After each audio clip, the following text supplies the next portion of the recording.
First of all, thank you very much for joining this webinar. And I'll quickly introduce myself. So I'm Bruno Speder, VP Regulatory Affairs at hVivo. And today I'll present to you how human challenge trials can support the next generation of COVID-19 vaccines and how to use them in the regulatory discussions with global regulators to speeden up your development pathway. I hope you enjoyed the presentation, and as Eric said, we'll be happy to take any questions after the presentation, and also any questions we cannot answer immediately, we'll be happy to follow up via email or a separate discussion. So, first of all, for those that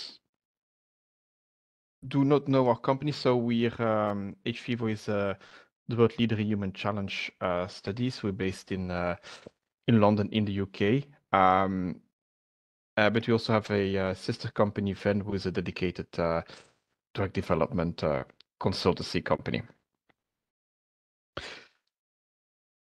What we see in the presentation today, so first, for those not familiar with human challenge trials, give a short introduction. Then we'll go over the existing regulatory guidance. Then we'll discuss a number of case studies, how challenge trials have been used in the development and regulatory discussions for vaccine development. And then we'll discuss how, based on these case studies and regulatory guidance and regulatory experience,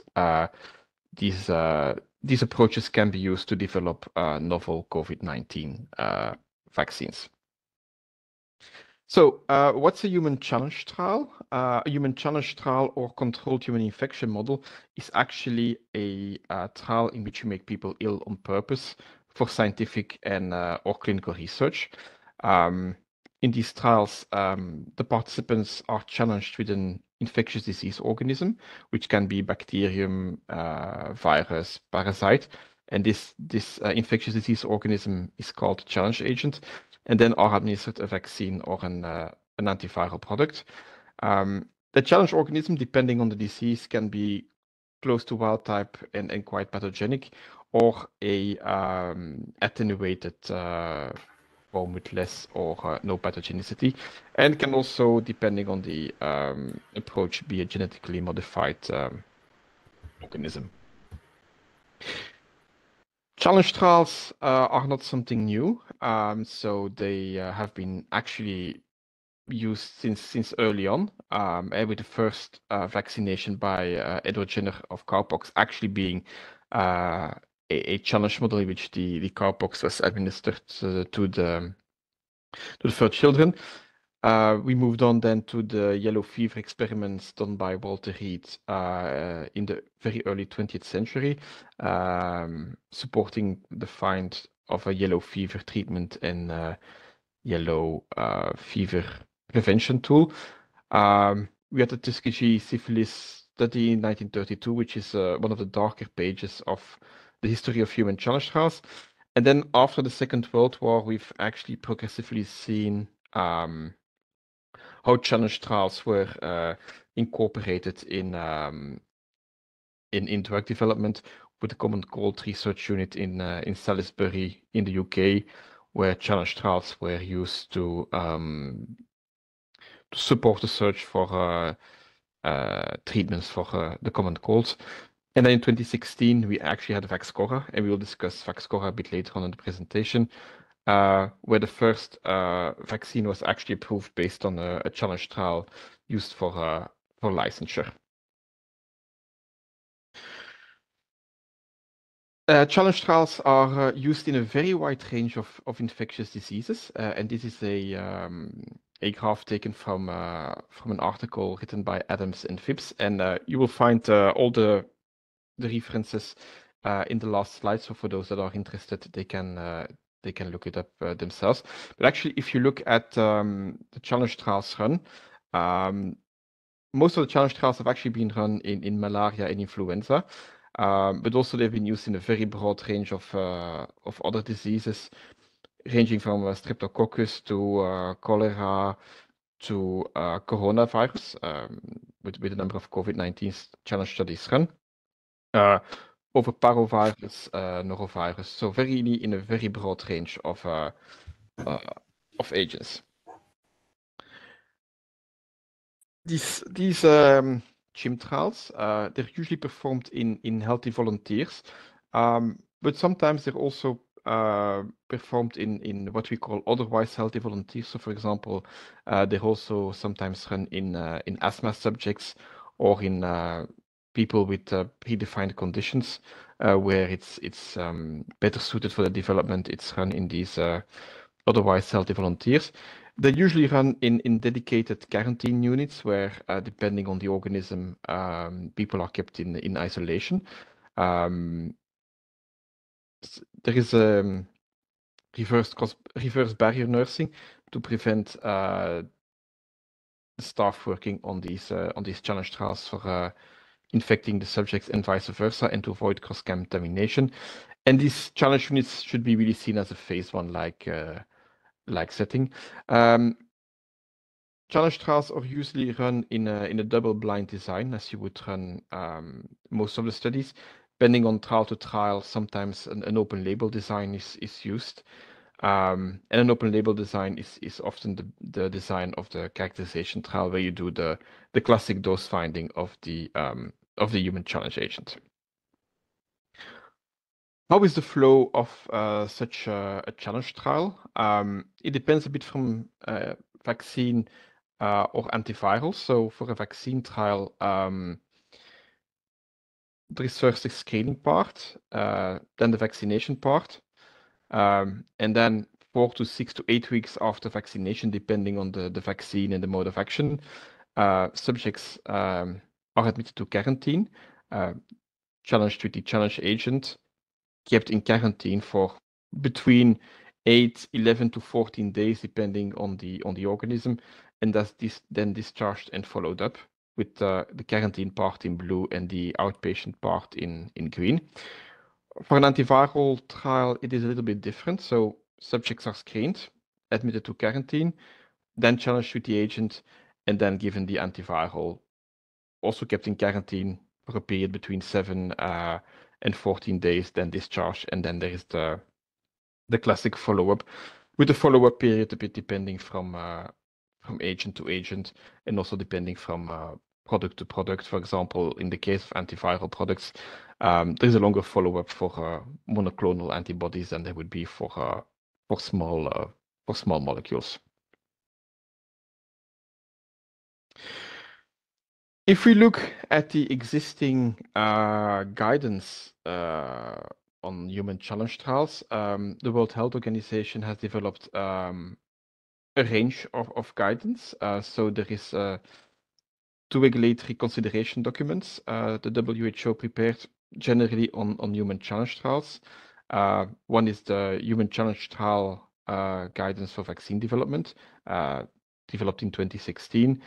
And then human challenge trials are also discussed in the guidelines on clinical evaluation of vaccines that were published in 2020. The WHO also published quite some guidance on SARS-CoV-2 human challenge trials, both on the ethical acceptability of challenge agents as on the potential value and limitations of COVID-19 infection models to be used in the development of vaccines. Both of these guidances were published in 2020. Also, the European Medicines Agency, in their new, in the updated guideline on the clinical evaluation of vaccines, has brought attention to human challenge trials and described in which cases human challenge trials could be used in the clinical development of COVID-19 vaccines, with the reference at the bottom of the slide. So from a regulatory perspective, human challenge trials are a well-accepted instrument, as we will also see in the case studies that we will discuss a bit later in the presentation. Now, practically speaking, because regulations are one thing, how can you use them in practice? Human challenge trials are actually of particular use when there's not really an appropriate non-clinical model. So when you're developing a candidate vaccine that's intended to protect against an infectious disease that's confined to humans, or for which the non-clinical models are not very predictive. When there is no known immune correlate of protection, also in that case, challenge trials can be very useful. Or when running vaccine field efficacy trials is not feasible from a practical point of view, very difficult to recruit, very unpredictable outbreaks of the disease, and as we will discuss a bit later. And data from challenge trials has traditionally been accepted by regulators on both sides of the Atlantic, but also in Asia, as supportive as proof of concept trials, where there's the first efficacy of the product is being assessed, both for vaccines as antiviral products, as a method to determine the optimal dosage, as a kind of dose finding studies. And it's also something we'll discuss in the follow-up case studies. They have been accepted by the FDA as preliminary clinical evidence in the framework of fast track and breakthrough designation. And they've also been accepted as, in certain exceptional cases, as the basis for licensure.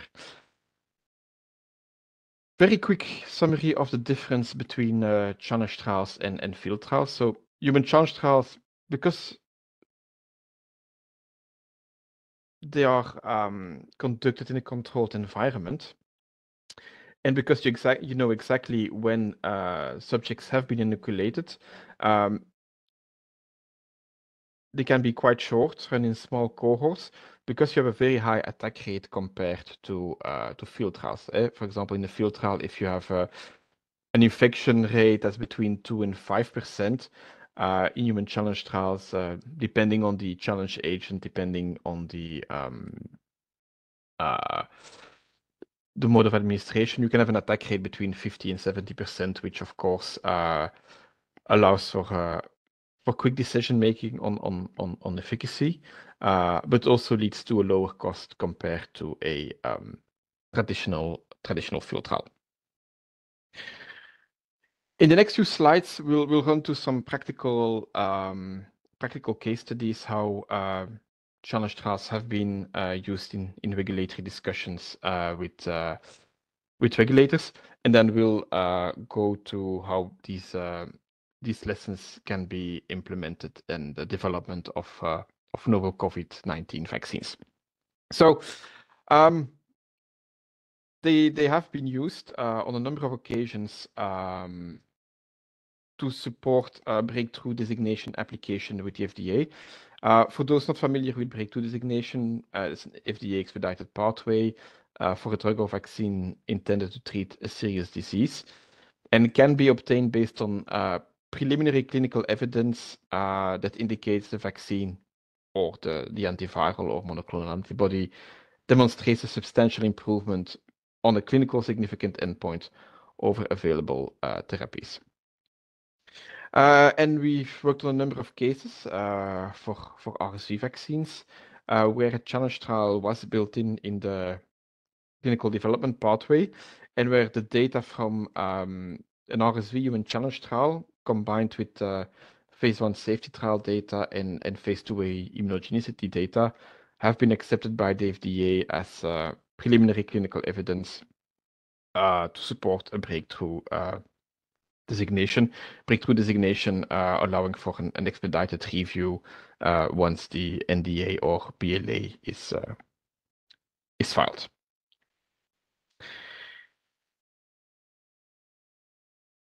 Challenge trials have also been used in the development of dosing schedules and adjuvant selection for Mosquirix, the GSK malaria vaccine, where phase 2 challenge trials allow to test different dosing schedules and adjuvant selection, and allowed to select the dosing and adjuvant schedule to initiate phase 3 field trials in infants and young children in Africa. And that vaccine is now licensed for children aged 6 weeks to 17 months. Also, the new Oxford vaccine, Oxford anti-malaria vaccine, that has been approved in Ghana a few weeks ago, actually went to a similar route where phase 2 malaria challenge trial was used to test dosing schedules and adjuvant regimens, with literature references here below for those interested. So to show that actually challenge trials also allow to test different regimens and bring products forward to the clinic. As discussed earlier in the presentation, you have the Vaxchora cholera vaccine case study. So that's a live oral cholera vaccine intended to prevent cholera disease in adults and children aged 6 years onwards in Europe, and 18 years and older in the US. And that's a vaccine that's licensed for the prevention of cholera for travelers traveling to cholera endemic regions. And the main reason why a cholera challenge trial was accepted as pivotal efficacy data in this case is that running a phase 3 trial in travelers traveling to cholera endemic regions to show the efficacy of a cholera vaccine would have been very difficult, almost impossible. So both EMA and FDA accepted a human challenge trial in approximately 200 subjects as a pivotal efficacy trial to support licensure. Now, of course, that would have given for a very small safety database. So this challenge trial was supplemented by a large phase 3 immunogenicity trial in 3,000 subjects to support the immunogenicity of the vaccine, but also to build the safety database. The vaccine was approved in the US in 2016 and in Europe in April 2020. Also of note is that in Europe, as part of the pediatric investigation plan, there was also a phase 3 trial in children and adolescents between 6 and 18 years old, leading to a different age range for the licensed vaccine on both sides of the Atlantic. Another case study of a vaccine where human challenge trials played a big role in development was for the Tyvar TCV typhoid conjugate vaccine. So a typhoid conjugate vaccine aimed at the prevention of typhoid. And that was a vaccine that was actually already approved in India based on a 2-cohort phase 3 immunogenicity trial, where in 2-part trial, first cohort was 650 subjects where Tyvar TVC was compared with the VI polysaccharide vaccine, and then a second open label cohort just with the Tyvar vaccine in very young children between 6 and 23 months. And it was actually licensed in India based on immunogenicity data showing a higher immunogenicity for Tyvar TCV than for the polysaccharide vaccine. And this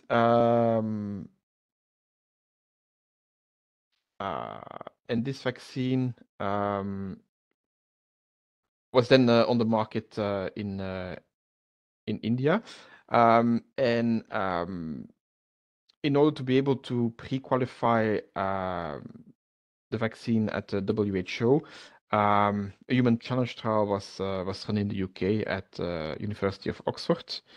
And that was a trial in 120 subjects, where Tybar TVC was compared to the standard polysaccharide vaccine and a placebo control vaccine. It was a meningococcal vaccine in this case, which showed that also the efficacy based on the clinical endpoint of Tybar was higher than the existing polysaccharide vaccine. And that was used as a basis, together with the immunogenicity trial run in India, to pre-qualify the vaccine, for the WHO to pre-qualify the vaccine in 2017, and recommend it for use in endemic regions.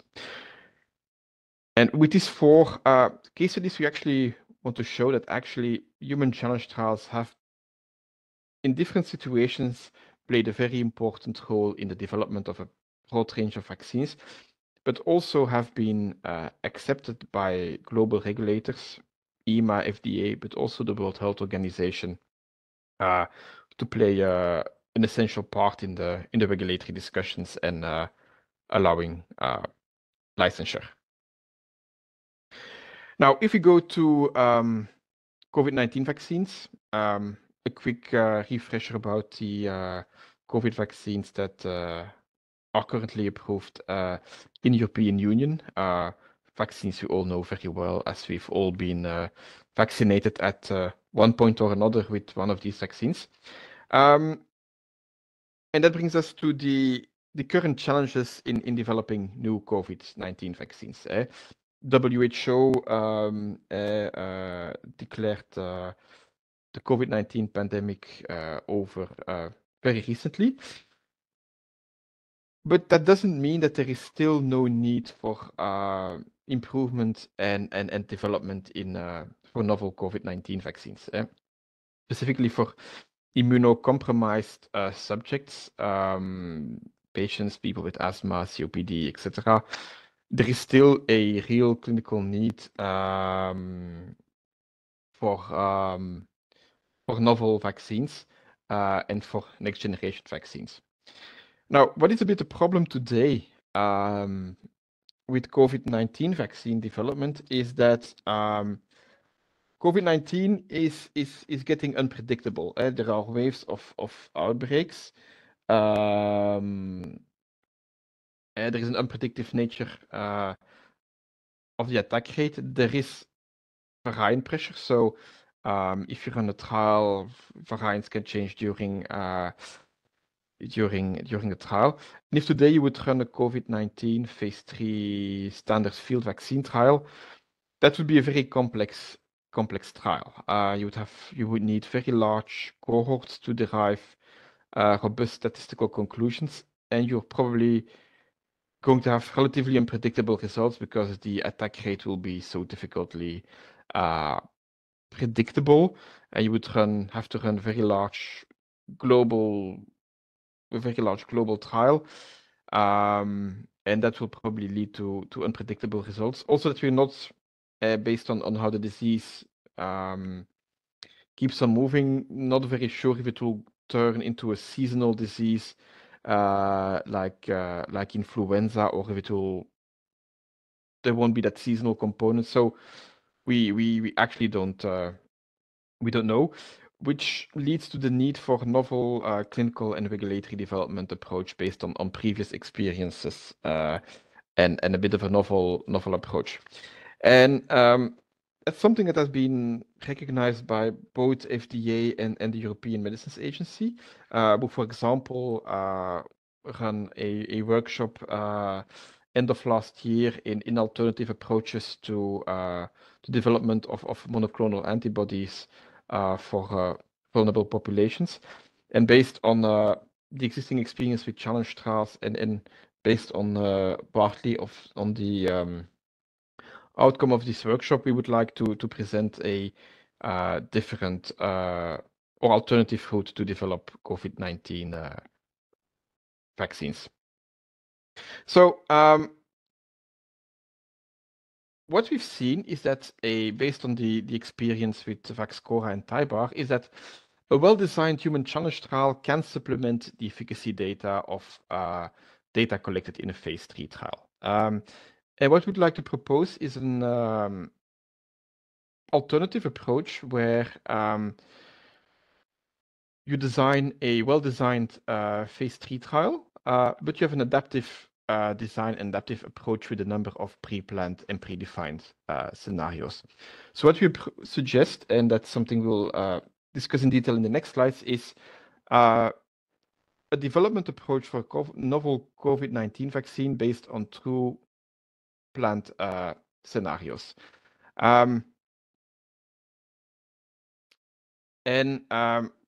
What we suggest is an approach with two scenarios. In the first scenario is you design your phase 3 trial as a full efficacy field trial, and you have a pre-planned fertility analysis at a certain point. For this exercise, we assume that you would need a full 9,000 subject phase 3 trial to reach the efficacy endpoints in a COVID-19 vaccine field trial, and that you would run this study, and that in parallel you would run a human challenge, a COVID-19 human challenge trial.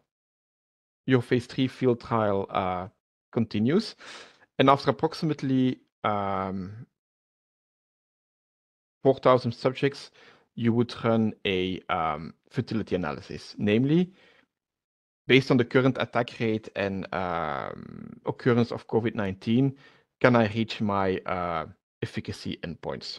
And if your fertility analysis shows that's the case, you fully enroll your 9,000 subjects, and you use your phase 3 efficacy field trial as your pivotal efficacy trial.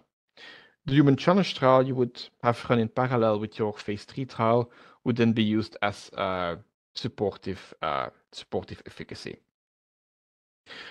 Now, in scenario 2, you would also have started your phase 3 field trial with the human challenge trial in parallel. You would run your trial, and also here, after approximately 4,000 subjects, you do a pre-planned fertility analysis.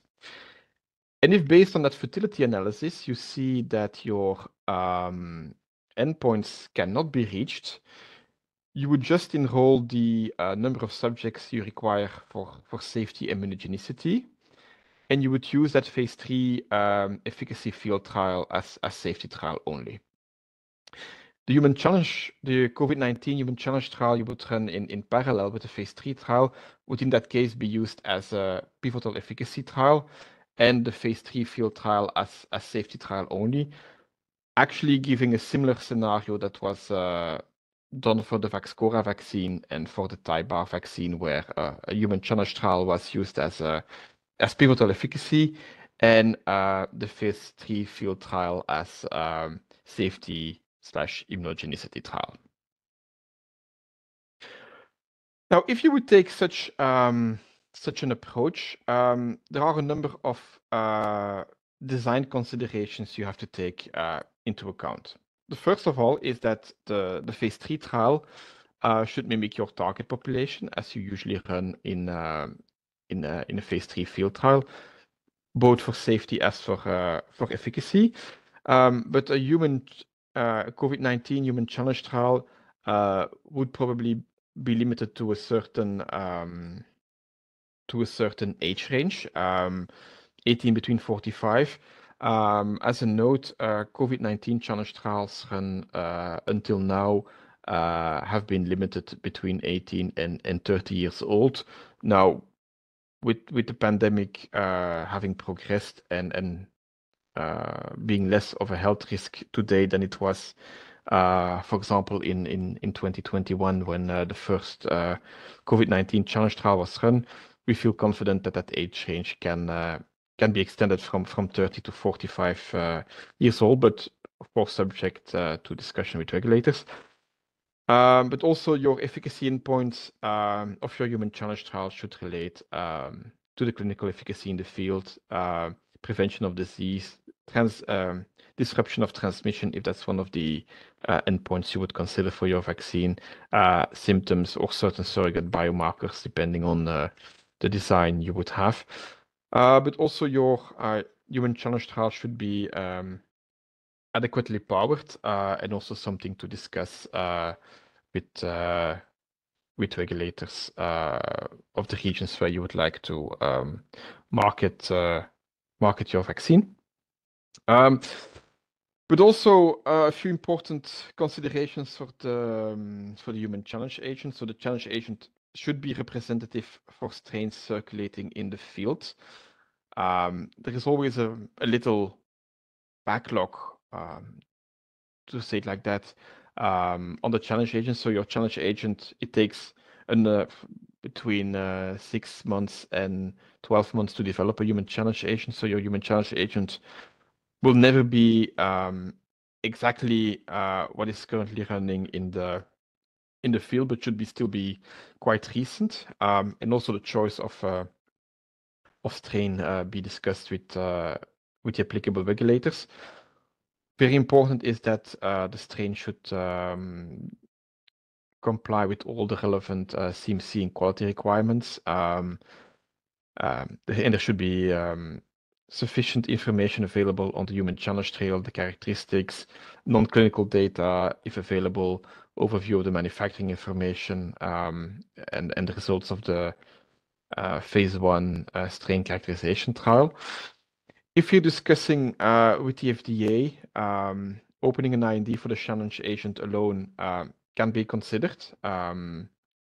Specifically, if you would run your human challenge trial in the US afterwards, then it's your challenge agent should also have an open IND.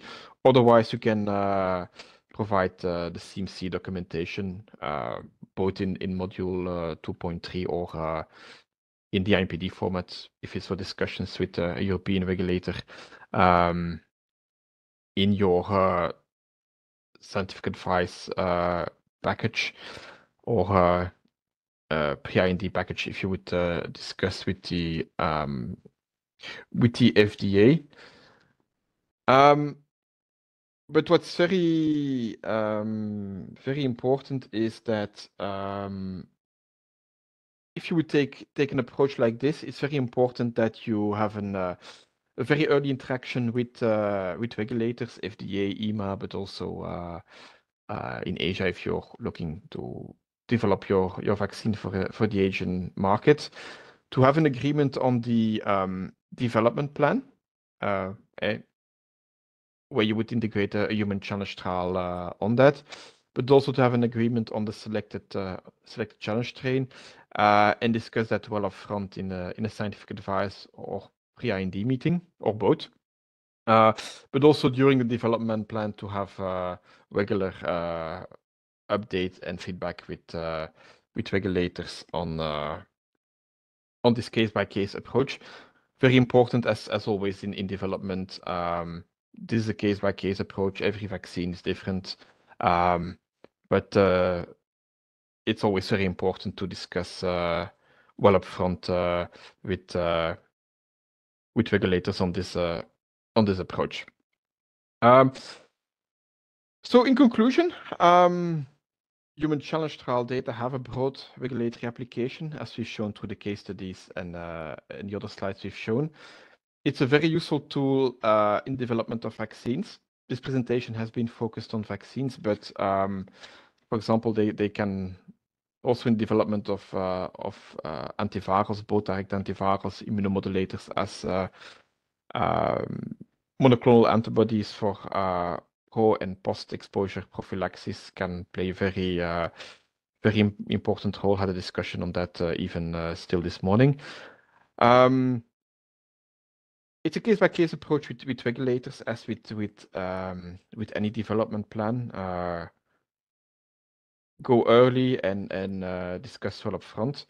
And this early interaction via scientific advice, pre-IND or equivalent meeting is very critical. For those interested, here's an overview of the references mentioned in the presentation. For those that want to read a little bit more on COVID-19 challenge trials, a number of very interesting publications.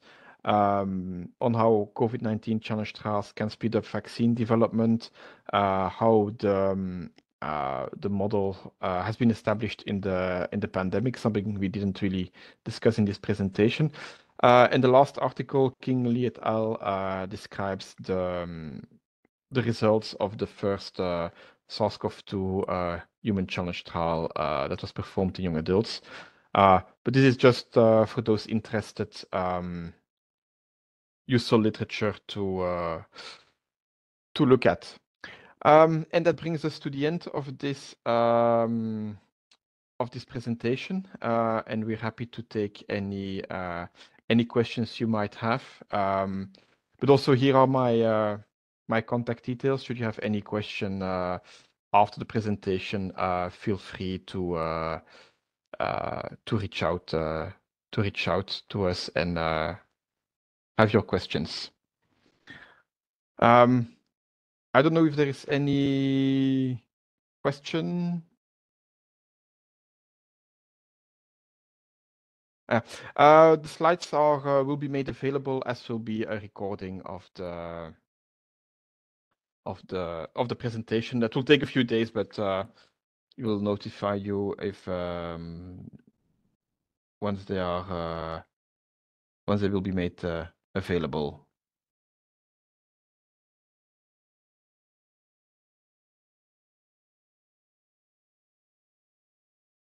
No questions?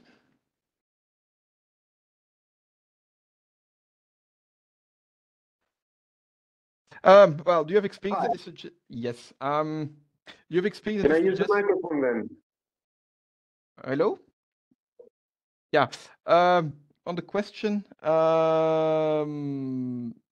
you have experience that the suggested approach is accepted by regulators?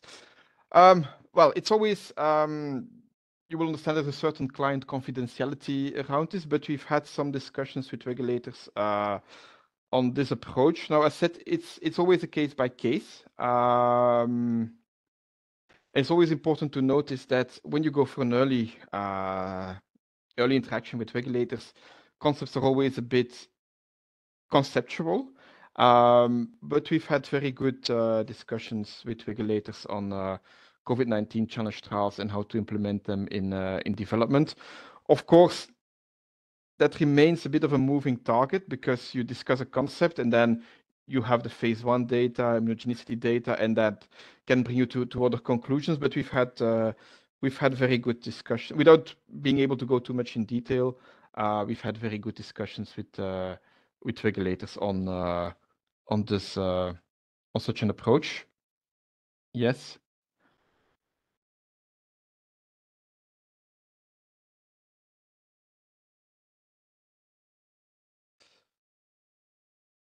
Any other questions?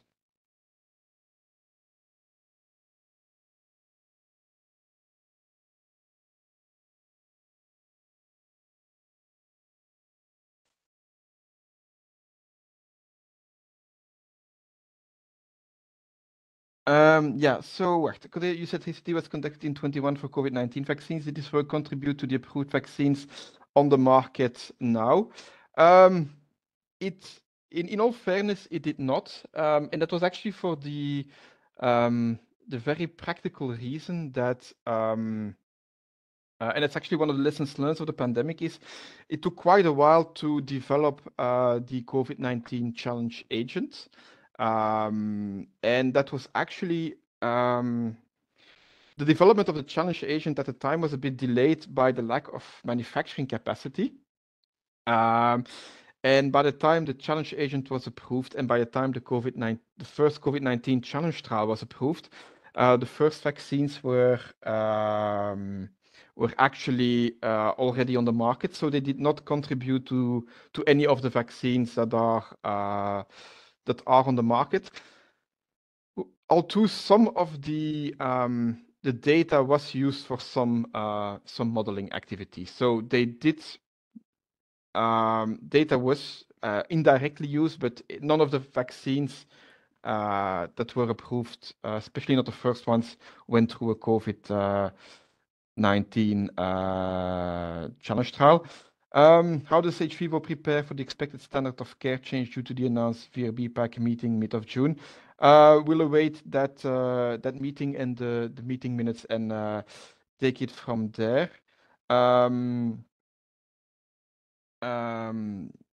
Then can you leverage the controlled nature of human challenge trials to gain insights into the disease? Yes. And is it fixed per agent or is there flexibility in selecting biomarkers per case? To answer the first part of your questions, yes, there is a lot of disease insights that are being learned from the COVID-19 challenge trial, because it actually, specifically the characterization trial, was a bit of a unique trial that we won't be able to reproduce. Is that we have been able to challenge naive subjects without pre-existing immunity, and that has led to a very large database of data, some of which is being analyzed by our colleagues at Imperial College and Oxford University. And they will be publishing some data around that. But it will require a number of years of data mining to come to a number of conclusions there. And the second part of your question, is this fixed per agent or is there flexibility in selecting biomarkers per case? No, you can really select the biomarkers that you want to collect study by study. You can also select the dosage of the challenge agent. So depending if you're developing a antiviral or monoclonal or a vaccine, you tend to use slightly different doses. For example, for a vaccine, you would tend to use a relatively lower dose, not to overwhelm the immune system, where you might want to use a higher dose if you're developing an antiviral or a monoclonal antibody. Question, I assume that the challenge agents you have available are already approved by regulators and the pre-IND meeting relates to the planning of development vaccine, specific antiviral or vaccine. Yes, so to clarify, so the agents we have been approved or have been used and accepted by regulators before. And there's a full data package, IMPD, clinical overview, non-clinical overview available and can be used directly. On your question, what's your experience with ethics committees regards to human challenge trials and to COVID-19?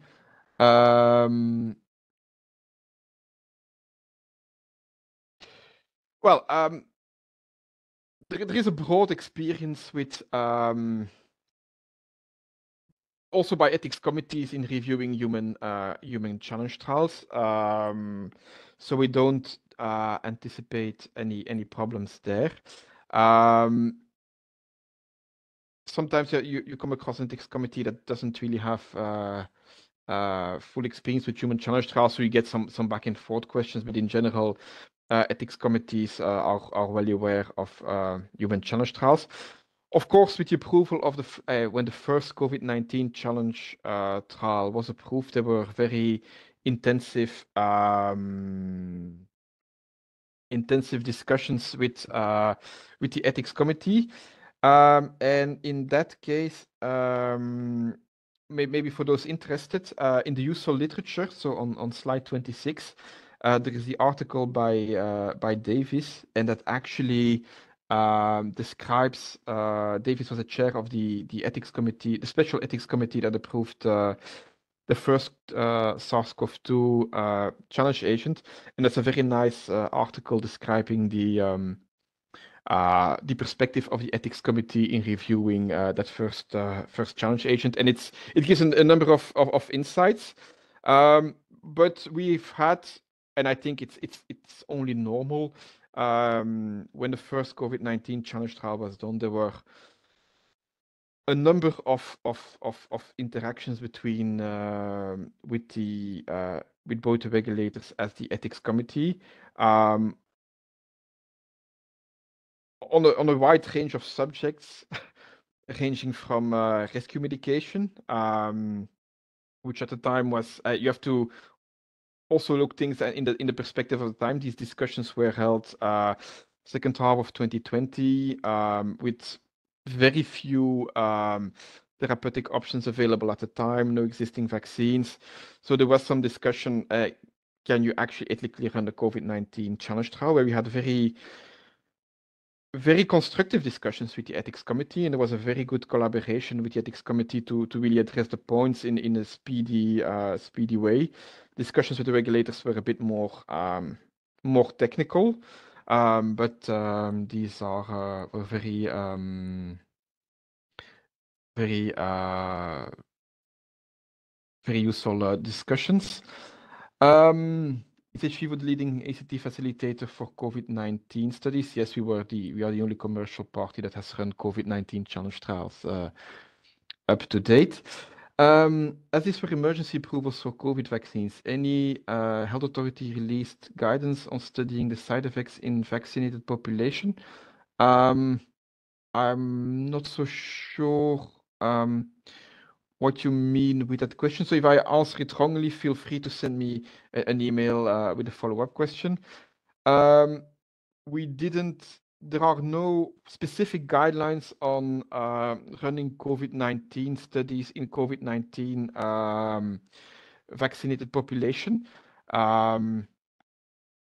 We know that Professor Chu from Imperial College is running a so-called reinfection trial. So, and there's also an arm in there, I believe, with people that have already been vaccinated to see if the dosage needs to be adapted. But there are no specific regulatory guidance on that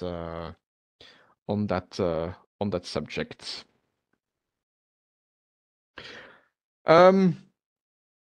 Thank you all very much. If there are no further questions for attending. Are there examples of COVID-19 trials for prevention or prophylaxis that did not pass a fertility analysis?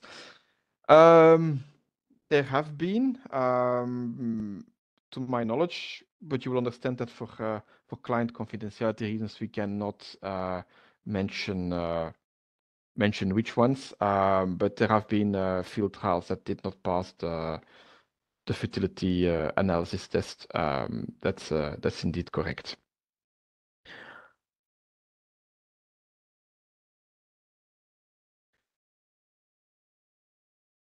Thank